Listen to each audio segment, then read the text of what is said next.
You've been lied to, not maliciously but systematically. Everything you think you know about the law of attraction is probably keeping you stuck exactly where you are. The vision boards, the affirmations in the mirror, the positive thinking. You've tried it all. And yet, here you are, still waiting for your manifestation to arrive like a package that got lost in the mail. The universe isn't broken. You are simply using the wrong frequency. Today, I'm going to share with you 7 secrets about the law of attraction that the gurus won't tell you. These aren't feel-good platitudes. These are the uncomfortable truths that separate those who manifest effortlessly from those who struggle endlessly. As Neville Goddard himself said, assume the feeling of the wish fulfilled. But what does that actually mean? Most people get it completely wrong. Stay until the end because the 7th secret is the one that changes everything. The lie. Here's the first secret nobody tells you. Positive thinking alone is not just useless, it can actually make things worse. I know that sounds counterintuitive. Every self-help book tells you to think positive. But here's what the science actually shows. A study from NYU found that people who only visualized their goals accomplished them at significantly lower rates than those who didn't visualize at all. Why? Because your brain can't tell the difference between vivid imagination and reality. When you visualize success without the work, your brain thinks you've already achieved it. Dopamine drops, motivation dies. Your nervous system relaxes. Your drive disappears. The manifestation gurus forgot to mention this part. True manifestation isn't about feeling good about your future. As the Stoic philosopher Epictetus taught, it's not what happens to you, but how you react to it that matters. The law of attraction isn't a cosmic vending machine. You don't just insert positive thoughts and receive blessings. But if positive thinking isn't the answer, then what is?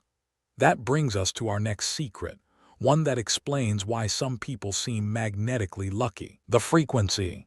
The second secret is this: you don't attract what you want, you attract what you are. Read that again.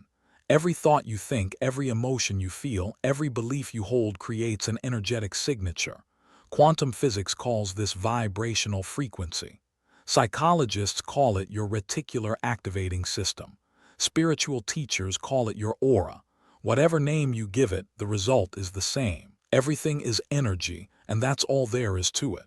Match the frequency of the reality you want, and you cannot help but get that reality. Have you ever noticed how when you're having a bad day, everything seems to go wrong?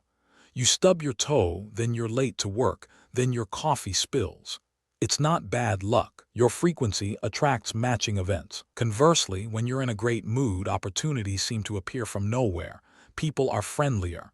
Doors open. The universe isn't rewarding or punishing you. It's simply responding to the signal you're broadcasting. The question isn't what do you want? The question is, who are you being? And this leads directly to our third secret, the one that explains why your manifestations keep failing. Resistance.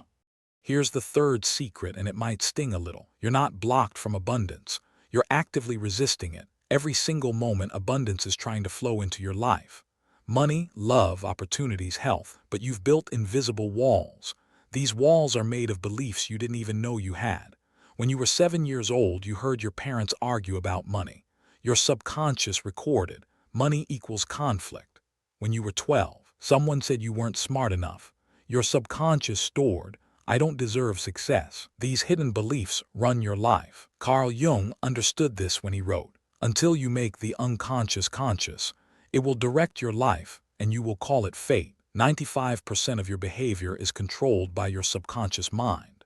You can affirm abundance all day long, but if your subconscious believes you're unworthy, it will sabotage every opportunity that comes your way. It will make you miss the email, forget the appointment, say the wrong thing at the interview.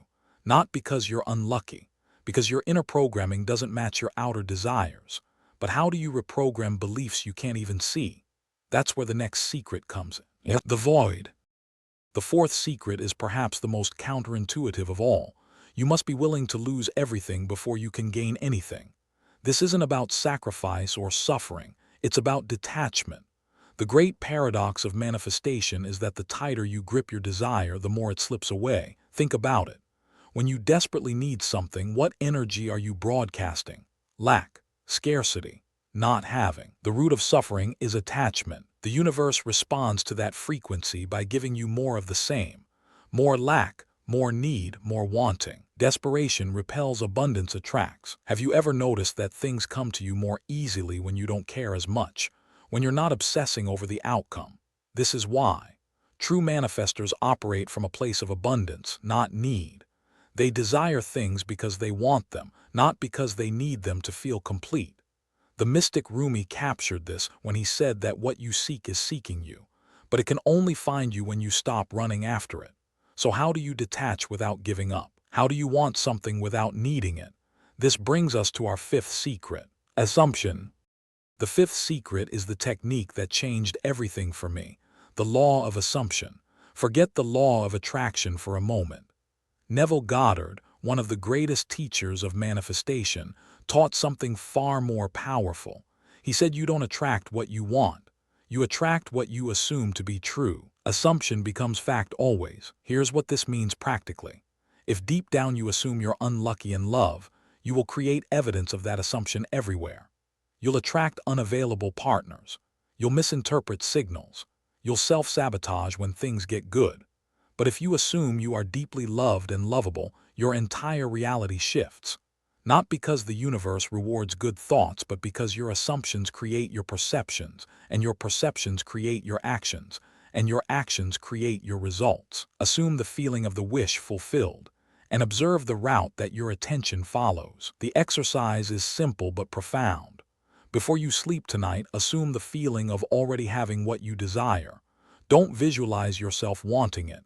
Feel yourself having it. This is the difference between fantasy and creation. But there's a catch that nobody mentions, and that's our sixth secret: the bridge. The sixth secret destroys the biggest myth in manifestation: that you can think your way to success without lifting a finger. Let me be direct. Manifestation without action is just daydreaming. The universe doesn't deliver pizza to people who never pick up the phone. Faith without works is dead. What the law of attraction actually does is create what Neville called the bridge of incidents. It arranges circumstances, opens doors, puts the right people in your path. But you must walk through. You must take the inspired action. You must say yes to the opportunity. You must make the phone call, send the email, start the conversation. The difference between inspired action and forced action is crucial. Forced action comes from fear and desperation. You're pushing, grinding, exhausting yourself. Inspired action flows. It feels right.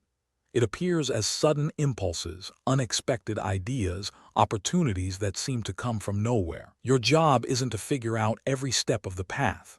Your job is to get clear on the destination and then follow the breadcrumbs. But here's what happens to most people, and it leads us to our seventh and most important secret: the test.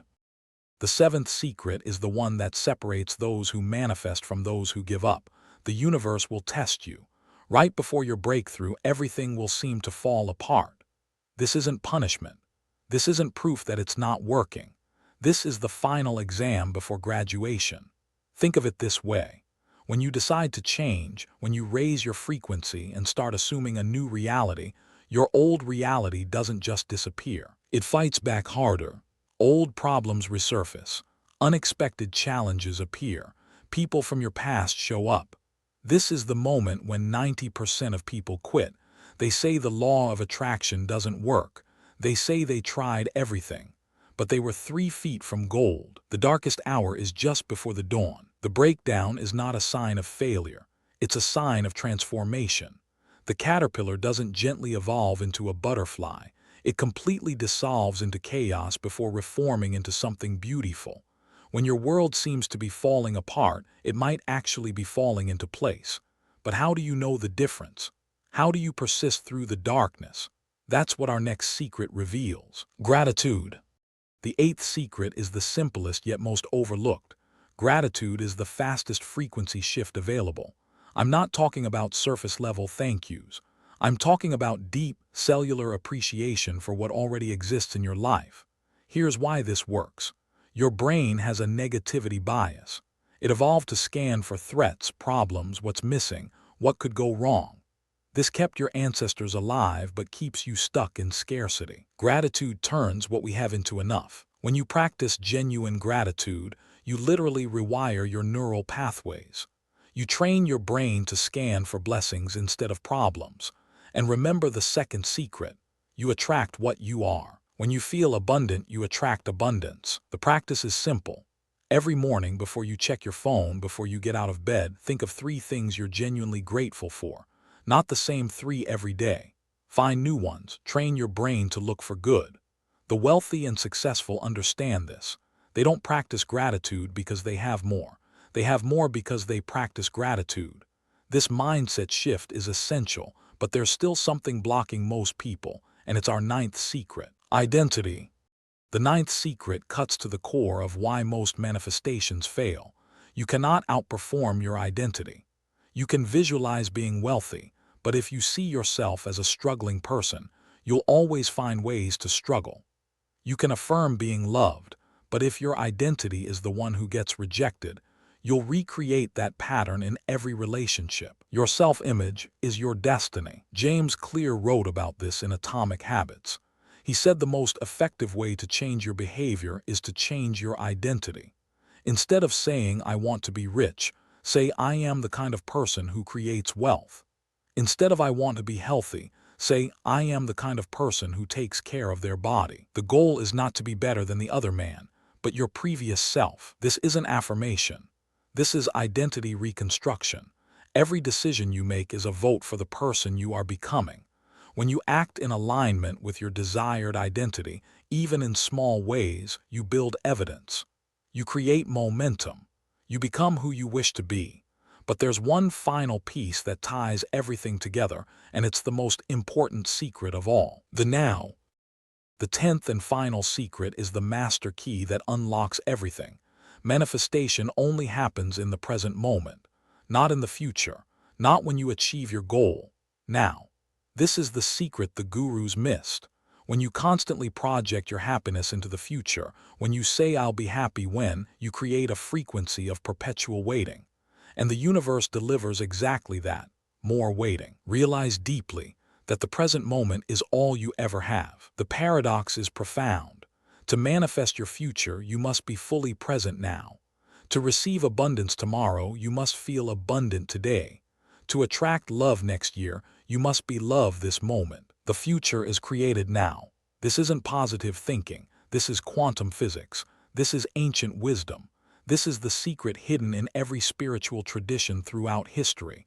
Your power exists only in this moment. Your breath, your awareness, your choice of thought right now. The version of you that has everything you want already exists.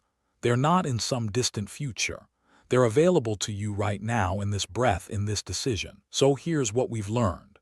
The law of attraction isn't about thinking positive thoughts and waiting for miracles.